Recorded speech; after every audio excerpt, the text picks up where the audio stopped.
سلامونه وخت مو په خیر ورزشي خبرونو ته مو زه نصرت الله خوشحال هرکلی کوم. د بلخ ولایت په کوربهتوب د درې ولایتونو ترمنځ د کورش سیالۍ ترسره شوې. د بلخ ولایت په کوربهتوب د سمنګان، سریپول او بلخ ولایتونو د پهلوانانو ترمنځ د مزار شریف په عمر فاروق پروژه کې د کورش سیالۍ ترسره شوې. په دغه یو ورځنیو سیالیو کې له 100 زیاتو د کورش پهلوانانو ګډون کړی و چې په پایله کې د درې واړو ولایتونو پهلوانان وتوانېدل چې مساوي نمرې ترلاسه کړي. د دغه سیالیو موخه د کورش سیالیو وده او همدارنګه د شمالي زون د ولایتونو د ورزشکارانو ترمنځ یووالی دی.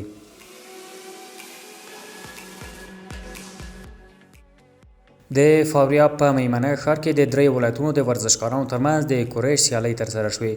د فاریاب ولایت د بدني روزنې او سپورت ریاست په همغږۍ او د کورش فدراسیون په نوښت د تخار، بدخشان او فاریاب ولایتونو د 80 تنو ورزشکارانو ترمنځ د میمنې ښاروالۍ په پارک کې ترسره شوې. د دغه سیالیو موخه د غیږ نیونکو ترمنځ سالم رقابت او په فاریاب ولایت او د افغانستان د شمال زون کې د کورش وده وه. فاریاب یو له هغو ولایتونو څخه دی چې ځایي او دودیزې لوبې پکې ډېرې مشهورې دي او د لیدلو لپاره یې له ټول ولایت څخه زرګونه کسان راټولیږي. د بلخ ولایت د بدني روزنې او ورزش ریاست په همکارۍ د 14 ولایتونو د 100 ورزشکارانو ترمنځ سیالۍ پیل شوې او پرون د بلخ ولایت په اتلولۍ سره پای ته ورسېدې. په دې سیالیو کې د بېلابېلو عمرونو او ورزشکارانو د مزار شریف په بشپړ جنګي روزنیز کمپ کې په ګډه سیالي وکړه. د دې سیالیو په پای مراسمو کې د بدني روزنې او سپورت رئیس، د بشپړ ریزم فدراسیون مسؤلینو، ګڼ شمېر ورزشکارانو او مینوالو برخه اخیستې وه او د ګډون کوونکو ورزشکارانو ستاینه یې وکړه. د دغه سیالیو د پیلولو موخه ورزش ته د ځوانانو هڅول او د ورزشکارانو ترمنځ د نظارت تبادله وه.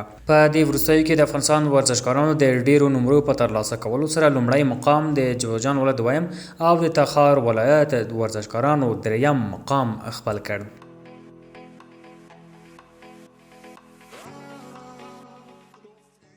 په کندوز کې د 100 پهلوانانو ترمنځ د کورش سیالۍ ترسره شوې. د کندوز ولایت د بدني روزنې او ورزش ریاست او د یاد ولایت د کورش فدراسیون په همغږۍ د نوموړي ولایت په مرکزي ورزشي لوبغالي کې د کورش پهلوانۍ د 80 جوړو 100 پهلوانانو ترمنځ د غیږ نیونې یو ورځنۍ سیالۍ ترسره شوې. په دغه سیالیو کې د یاد ولایت پر ورزشي مسؤلینو سربیره دولتي مسؤلینو، پهلوانانو، ورزشکارانو او د ورزش ګڼو مسؤلینو ګډون کړی و. باید یادونه وشي چې د یادو سیالیو موخه د کندوز ولسونو لپاره د یوې سالمې تفریح برابرول و. د آی ټي اف تکواندو 5م پړاو ولایتي سیالۍ چې 2 ورځې وړاندې د میدان وردګ ولایت په کوربهتوب پیل شوې وې، د میدان وردګ په لومړي مقام ګټلو سره پای ته ورسېدې. په دې سیالیو کې له 6 ولایتونو څخه 100 تنو ورزشکارانو برخه اخیستې وه چې په ټیمي برخه کې له میدان وردګ وروسته غزني دویم او د کابل دریم مقام او په انفرادي برخه کې بیا کابل لومړی او ننګرهار دویم مقام خپل کړ. د بدني روزنې او سپورت امیر ذبیح الله وهاج یا د سیالۍ ډېرې شفافې، منظمې او معیاري وبللې او د آی ټي اف تکواندو له مسؤلینو یې د هغوی له ښه تنظیم او رهبرۍ څخه مننه وکړه. د افغانستان د کامیر والیبال لوبډلې د هانګ کانګ لوبډلې ته ماتې ورکړه. د افغانستان د کامیر لوبډلې پرون د بحرین په وخت 2 بجې له هانګ کانګ لوبډلې سره سیالي وکړه او په پایله کې هانګ کانګ لوبډلې ته 3-0 ماتې ورکړه. د یادې سیالۍ لومړی پړاو 25-23، دویم پړاو 25-19، دریم پړاو یې له 25-12 توپیر سره پای ته ورسېد. افغانستان به بله لوبه د استرالیا او یمن د سیالۍ له ګټونکي لوبډلې سره ترسره کړي.